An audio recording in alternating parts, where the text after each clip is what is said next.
Welcome sa inyong lahat dito sa aming channel. Huwag kalimutang mag-subscribe para lagi kang notified. Kami si Justin and si Chris at ito ang aming Simple Life. Note at comment down below. Please share and like this video. Good morning, guys! Welcome back to another episode of the JK Vlogs. The past weekend, it's been so busy and I couldn't, parang hindi ako makapag-vlog ng matino, parang ganon. So I'm just going to give you flashbacks kung ano nangyari nung mga nakaraang araw.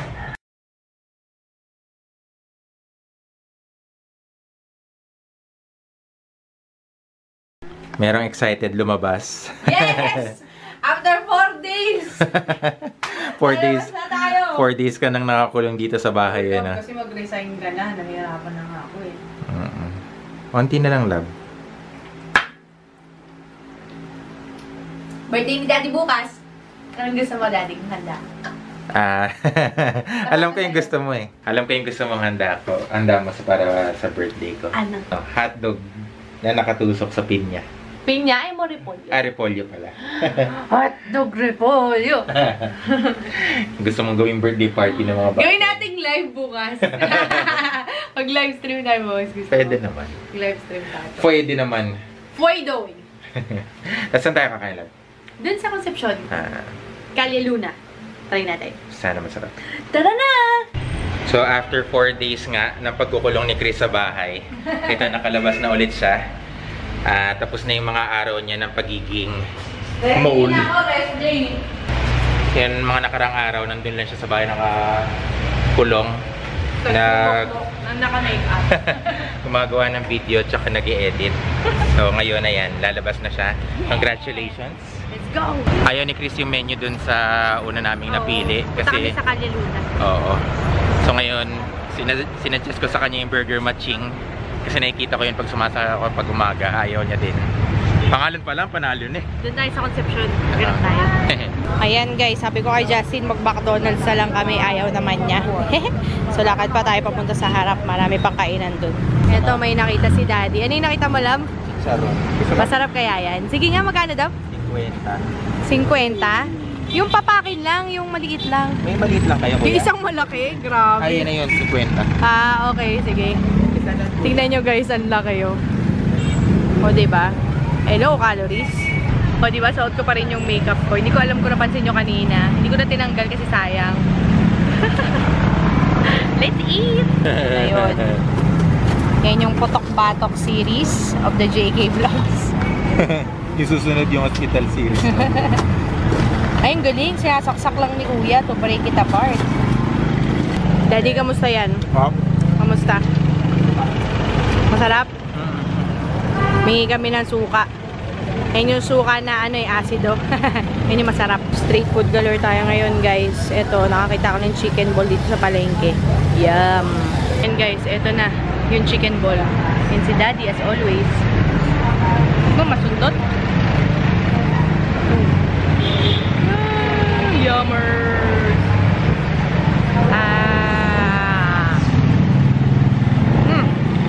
Meron ko sa baba. So, ayun, nakapili na kami ng kakainin. Masaya ka ba sa paglalakbay natin?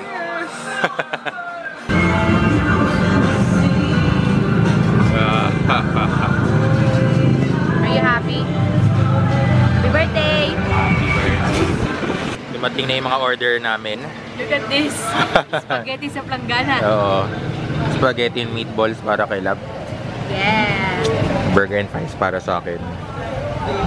Ayan guys. Ito ang pre-birthday ni Daddy. Hello, Love! Uy! Hello! Vlog? Happy birthday, Love! Thank you, baby. Ayan guys, dito tayo pupunta para mag-dessert. Anong flavor niyan, Lab? Moringa. Ano yan? Is it moringa o moringa? Moringa? Ewan ko, moringa siguro. Ang Tagalog, it's just malunggay. Patikim ako. Malunggay na. For some reason, na nasa isip ko, alam mo yung hinahalo sa mga cocktail drinks? Yung lime. Oo, lime. It's sweet. And it's a little herby. Nasang basil. Or oregano. Parang gano'n. Ito. Diba? Parang matalasa siya. Parang may natikman na akong ganito. Kasandayap? Kamusta naman yan, love? That looks nice. And look at the straw. Pa-heart shape pa siya.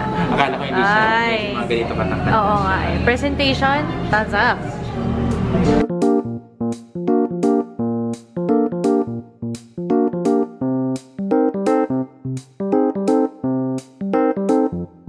Oh, may bagong habit na namumuo dito. Ang sala. Ang sofa pala. Nagiging patungan ng kung ano-anong gamit.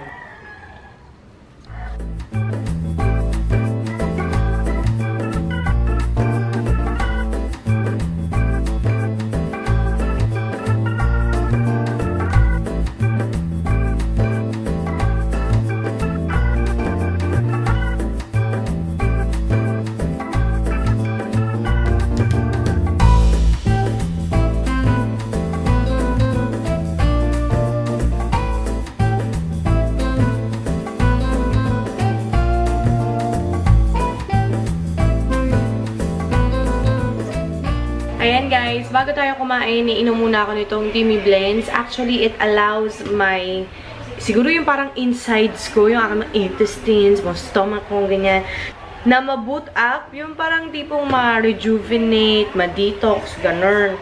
Medyo hindi lang siya ganun kasarap, mapakla siya, kaya I add a little bit of sugar or minsan honey. Yung sugar na ginagamit ko, ito, taga lang ah. Ayan, yung Sufri. Okay. And ever since I started drinking this, medyo nakakaramdam ako na nawawala yung pagiging bloated ng tiyan ko. Ang problema ko lang, guys, ito.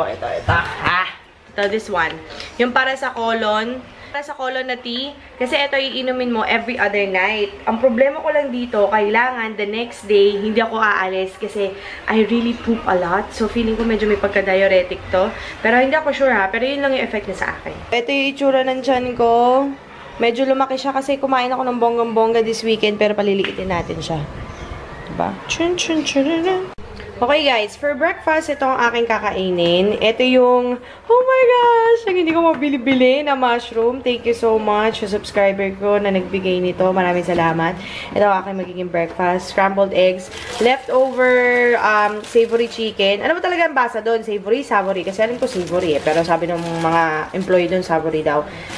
I love their chicken. Tapos, wala akong whole wheat bread. White bread lang meron ako. At saka lalagyan ko lang nitong herb, salt, itong ating scrambled egg. I'm going to attempt to crack open this egg with one hand. Wow! Fail. Okay, eggs are in. Lalagyan na natin siya ng herb salt. I like to put my herb salt bago ko siya i-scramble. Para at least may lasa na siya sa loob. Tapos, this is why you don't vlog and cook at the same time. Okay guys, butter goes in. Chijing. Ayan, nandiyan na siya. Okay, lagyan na natin yung onion. Kahit hindi masyado pang mainit, pero okay lang yan. At least, magkakaroon na ng flavor yung ating butter. Okay, garlic. Okay, lagay ko na yung mushroom guys. Mamaya lalagay na natin yung egg. Ayan guys, ilagay ko na yung hinimay na chicken. I know, chicken tapos itlog. Pero okay lang yan. Ito yung ilalagay natin sa ating omelette. Painitin ko lang ng konti. Tapos yung leftover na mushroom, gagamitin ko sa pasta sauce later. Ito na, nilagay ko yung ginisa ko dun sa scrambled egg. Tapos binuhos ko sila dito. Hindi ko ma-vlog kasi ang hirap mag-vlog habang nagluluto. So, this is it. I'm just gonna fold it later and then kakain na tayo. Here it is guys. Hindi siya masyadong visually appealing pero masarap. It's another beautiful day. Papunta sa gym. Hey guys! So, nakapag-edit na ako ng isang vlog. Congrats ngayon. Papunta ko na ako sa gym kasi 1 week na ako hindi nakakapag-gym. And seriously, medyo hindi maganda yung pakaramdam ko. Very sluggish, medyo tinatamad. Pero, kailangan natin itong gawin. Kasi iniisip ko, this is a good investment para sa sarili. Okay guys, we're here. This is the gym. This is it. Ayan guys, nakapaghilamos na ako and as usual, hindi ako nagpalit kasi madali namang matuyo to suot ko. And sa mga nagsasabi na I should change to parang a clean t-shirt, Medyo matigas kasi ulo ko. Ang hirap kasi mag-bit-bit, guys. And hindi naman siya hindi siya yung natutuyuan ng pawis. Hindi naman ako ganun. Madali lang talaga mag-evaporate yung pawis ko. Tapos, nakapag-workout ako ng mga almost an hour to 20 minutes, which I'm really proud of kasi sobrang tinatamad na naman tayo ngayong umaga. So, ito lang ang aking OOTD. Itong ating OOTD, nabili ko tong ito yung jersey ko na workout jacket for 150 pesos sa SM Hypermarket. My sports bra is from Divisoria for like 200 or 180 pesos, hindi ko na maalala. And so is my yoga pants. Pair to diba? Naalala nyo, may partner siya na sports bra. And this is for around parang mga 350. May Reebok shoes na nabili ko sa Divisoria. To may outlet kasi doon. Pero original siya, hindi siya fake. And my water bottle that somebody gave to me. So, this is how I usually look kapag nasa gym. This is my gym uniform. So, let's check the abs. The abs is still hiding. Hindi pa rin siya nakikita. Pero, I'm very happy kasi look at my butt. Hindi na siya yung sobrang saggy and jiggly. Pero, yung chan ko, yun talaga. Kasi, di ba, nag-eat all you can nga tayo, birthday ni Justin. So, malaki na naman siya. So, dapat this week, ang goal natin, we have to eat as healthy as we can. Although, on the side, minsan, I would have some chocolate or minsan nagpipizza. Pero, hindi siya palagi kasi I know na it's not bad. Because I know it's not good for me. And, pag naalala ko kung gano'ng kahirap yung workout na ginagawa ko para ayoko kumain yan. Pero, today, I'm gonna take you guys with me sa grocery because we're gonna do a little bit of a grocery shopping. That's the plan for today, and I have a lot of deadlines that I have to finish. So I'm just gonna say goodbye for now, and I'll see you later. Kuya, para.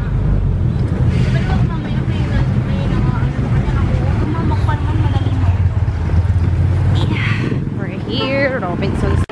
Andito na tayo sa Robinsons, and tayo ay mag-grocery shopping because I need to buy siguro mga 1 kilo ng laundry detergent, and for some reason bigla akong hiningal. Siguro masikip masyado to sa auto. Ayan. So, meron ako nalamang tip. Usually, when you go to the grocery, sabi nila, yun daw mga nasa outside, yun daw yung mga fresh na mga pagkain. Yung mga nasa gitna, yung mga banda dun, sa gitna dun, yun yung mga merong preservative. So, dito tayo. Dito tayo sa mga healthy food. Tingnan natin kung medyo mura-mura ang mga greeneries dito. Di ba sabi ko meron ako mushroom sa bahay at gagawa ko ng pasta. Ito, nakakita ko ng fresh basil. So maybe I should just get this 18 pesos one. Kasi hindi ko naman kailangan na sobrang madami. Sapat na to. Pagkatapos guys, nung isang araw po pala ako nagkikrave ng atsara. Ano ba masarap na brand ng atsara? Ito, favorite ko to. Hindi na ako masyado kumakain ng kimchi. For some reason, siguro nagsawa na ako. Pero maybe I should get 1 jar of this atsara. I want my dairy, guys. Look, guys, tingnan nyo naman tong bayabas. Ang tagal ko nang hindi nakatikim nito. Maybe I should get one. Etong 23 pesos na lang. Ang mahal no? Pero, ay nako, masarap to. I'm pretty sure masarap siya. Then yung kilo dito ng saging is just 40 pesos compared sa labas. Yung mga nagkakaretela na mga nagsasaging, parang around 70, 60, ganun. After watching Okja, parang ayoko nang kumain ng pork or beef. So, I let my hair down kasi ang weird ng mga baby hairs ko, di ba? Anyway, sino na sa inyo nakanood ng Okja? Okja is such a good movie. I like it. I like the storytelling. Ang ganda ng build-up ng story. Feeling well! I'm watching this right now. This is making me so happy. By the way, we're back home and ayun, nagluluto ako doon. I'm just taking a quick break kasi I'm watching this parang gay pageant sa It's Showtime. Okay guys, magluluto tayo again. The mushrooms are gifted to me by a subscriber. Maraming salamat. Gagawa tayo ng pasta. We have chicken cubes with herb salt, garlic, onion, tomatoes, and fresh, ano ba tawag dito? Fresh basil. And ito yung ginamit ko na Del Monte pasta sauce or gagamitin ko pa lang. Buy one, take one sa Landmark. So, let's start. Okay, first, butter para pampasarap. Konti lang yan, guys. Mukha lang siyang marami. Onion is in. Susunod natin garlic. Nilagay ko na yung garlic, guys. Pasensya ha, in-on ko yung TV. Naantok ako eh. Baka makatulog ako habang nagigisa. Okay guys, ito nilagay ko na yung chicken and now we're gonna break it apart para masarap. Ayan guys, maputi na siya. I think ready na ilagay yung ating kamatis.